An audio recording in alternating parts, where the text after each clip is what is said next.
Hi, thanks. And I promise I will be on time. So expect like 10 minutes late, I think. I'm not sure what's time now.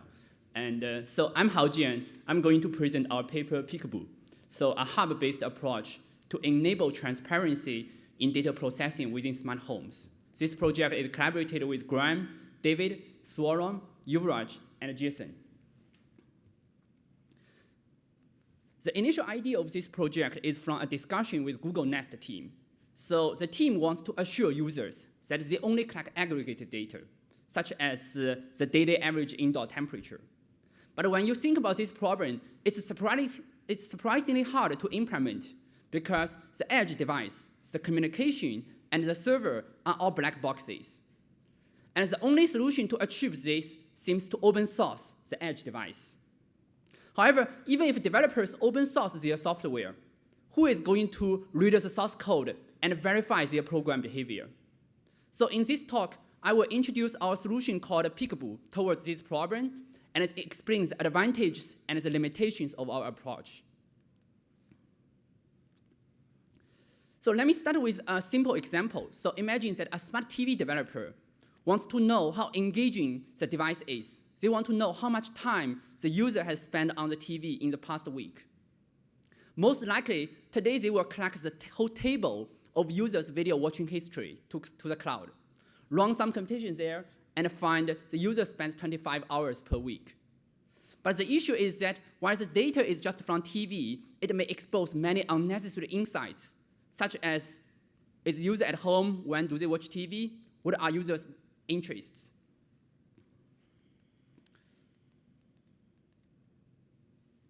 So to mitigate this type of privacy risks, a simple change is developers can aggregate the data on the TV device locally and only collect the number like 25 hours per week. And the question we focus here is how can developers prove to users that they only collect 25 hours per week? So a strawman solution is to extend Android permission manifest. So for example, Android TV can have more fine-grained permissions in the manifest. And then developers can declare they want weekly aggregated data or daily aggregated data. But this will result in numerous permissions. It will be very hard for Google or for Android TV developer to implement these APIs, and it would be also very hard for developers to learn this API. And for users, it will also be very hard to implement them or to manage them. And how can we do something better? So we have Peekaboo. So Peekaboo has three key ideas. The first is it's a new way for developers to program pre-processing functions. So it's instead of letting developers to write arbitrary code like Python or C++ code, the platform builders should offer a fixed set of operators. And here, each operator is a trainable data processing functions. And the program is a stream-oriented pipeline similar to Unix pipes. And the picture is a programming environment we built in Peekaboo. And here, the app developer can drag the operators from left, connect them into a pipeline, and configure the properties of each operator.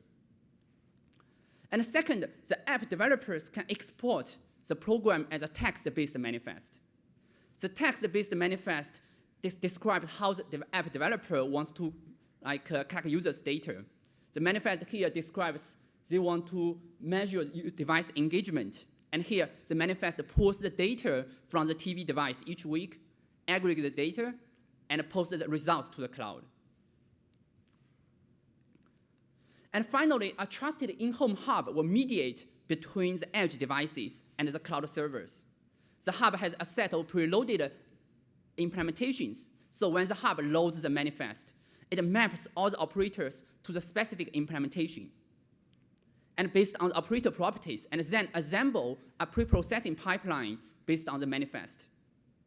And here, the pipeline will pre-process the complete video watch history into a numeric value. So in summary, the Smart Home Hub store creates a programming environment and offers a fixed set of operators.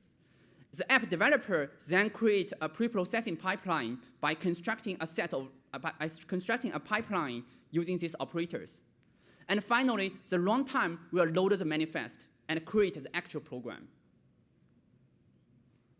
So in the future, the smart home app store, all these apps would be simple text-based manifest.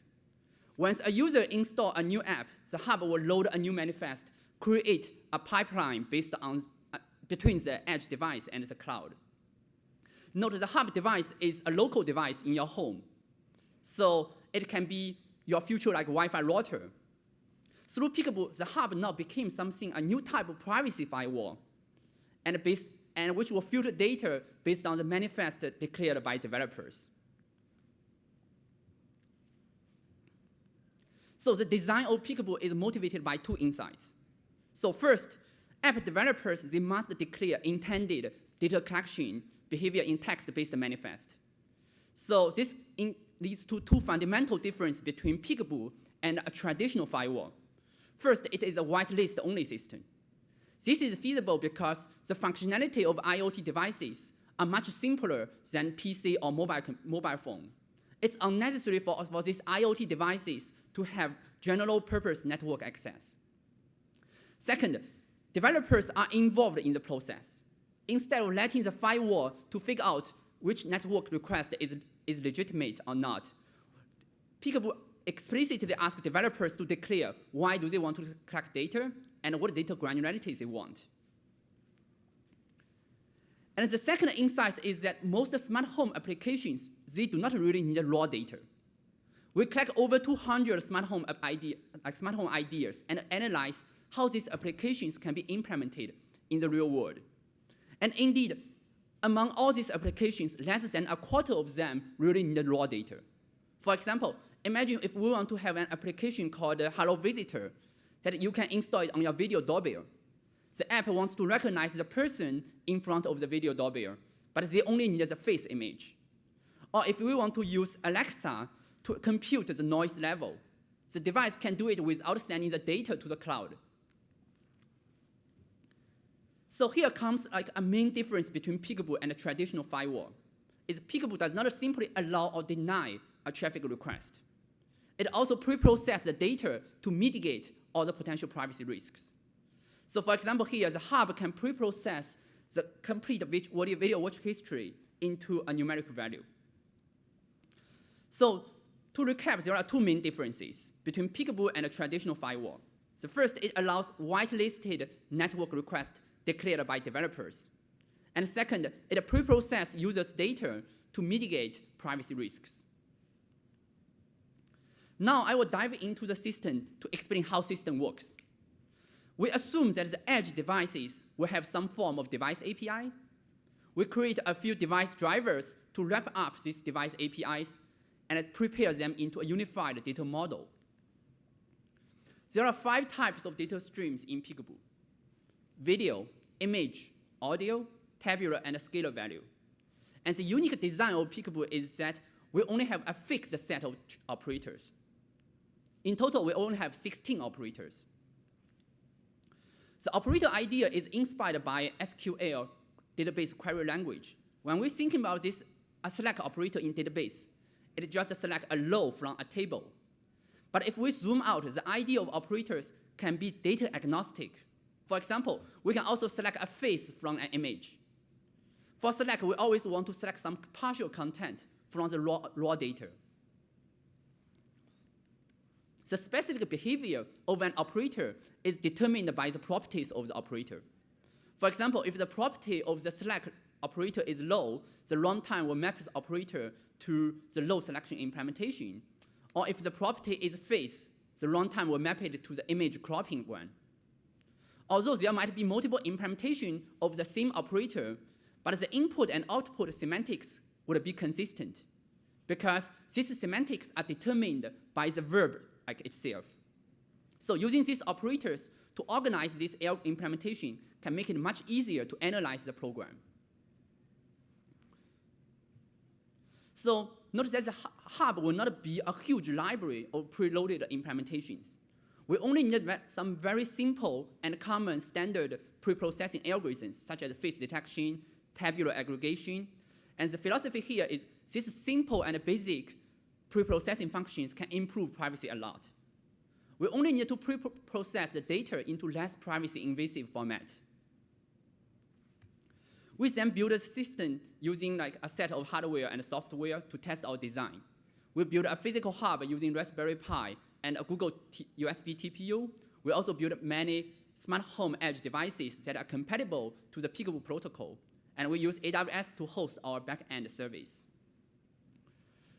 We then implemented these operators in Node.js packages and create a programming IDE and develop the drivers and 23 like preloaded operator implementations. Using this hardware and software, we are able to implement over 200 smart home applications, which I mentioned earlier. So since many manifests can be reused across different scenarios, we finally implemented 68 manifests to cover all these 200 scenarios. And this manifest can support various types of data processing. And the example I used in the presentation are the simple ones. So due to the time limit, I will not cover the more sophisticated one.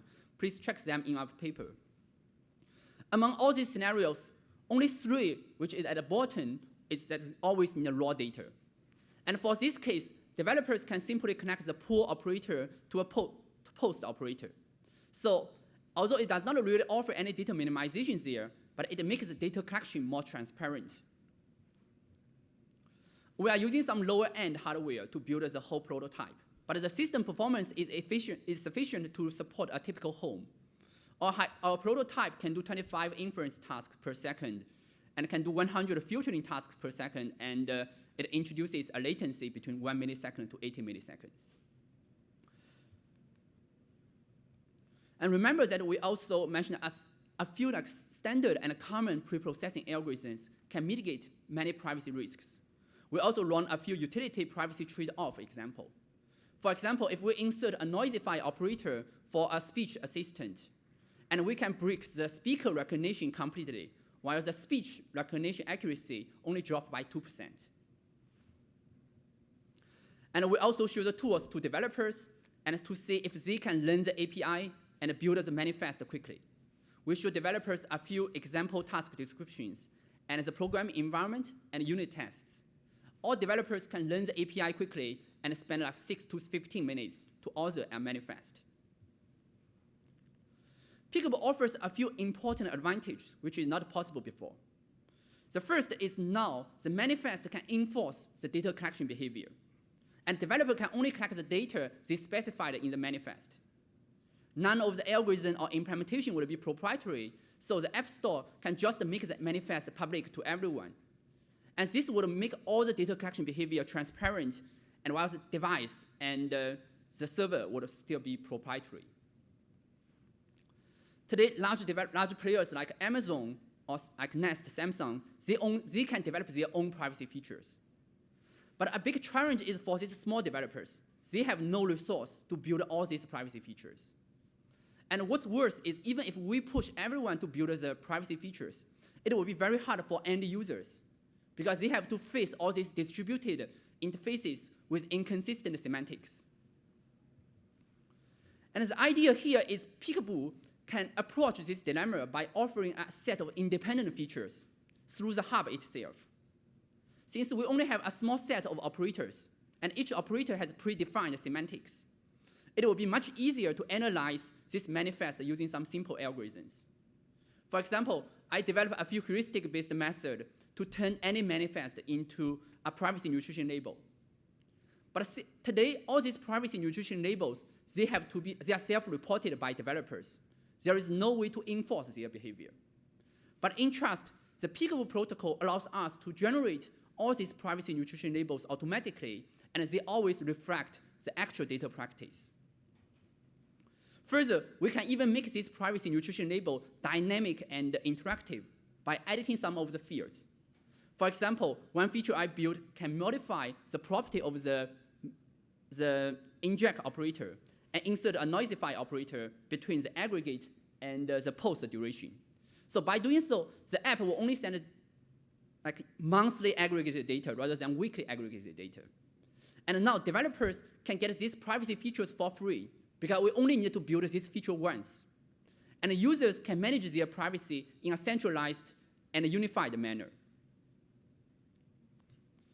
So this is a little bit intimidating data because we have no animation now. So once adopted, this design pattern can potentially create a new type of privacy ecosystem. Regulators like FTC, GDPR, they can easily find the better privacy practices since the data collection behavior is transparent and easy to analyze. And privacy advocates can rank the app developers to tell users who is the good developer. And all these small developers, they would be able to get the independent privacy features for free. And finally, users can trust this device because the architecture will enforce the data collection behavior. And finally, for users, they will have like centralized and unified data privacy management, and they can also enforce their control to all these IoT devices. So now I want to conclude my talk. The whole takeaway of my talk is one idea. So traditionally, we develop this API using the permission or a URL and allow developers to query the data through it. And Peekaboo advocates a new design. That is, the system developers, such as App Store, they can offer a set of operators to design the API. And app developers can change these operators into a graph before they access the data. By doing so, platform builders, they can offer fine-grained data access with less efforts. And app developers can learn the API quickly, and it's much easier to analyze all this data collection behavior.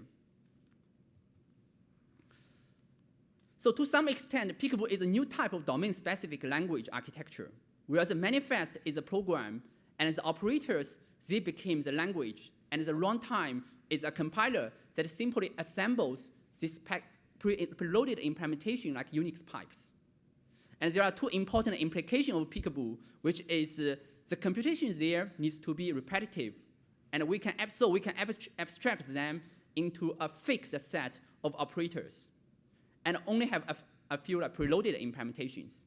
And we also need to build a trusted runtime. So one example is the Zoom example. So today, like Zoom actually can access all your Google Calendar information. But although what they need is only the calendar events that contain a Zoom link. And how can we fix that? So in the future, Google should offer their API with a set of operators. And Zoom should author their data access in a manifest and upload the manifest to Google to get the access there. By doing so, Zoom will only be able to access the events that contain a Zoom link. So with that, I want to conclude the talk, and I welcome any questions.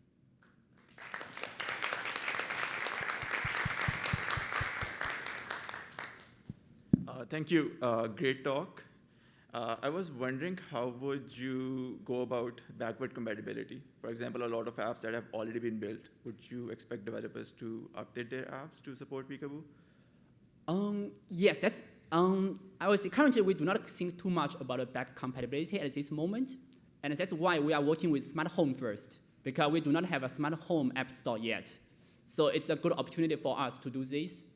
But in the future, I will see Android also wants to adopt this, and they can extend their permission manifest like step by step. Rather than to have all the things the manifest at one time, they can replace some of the permission with the graph like representation, and to kind of mitigate the back probability issue. Sounds good. Thank you. No problem. Nathan Downhon, Rice. Great talk.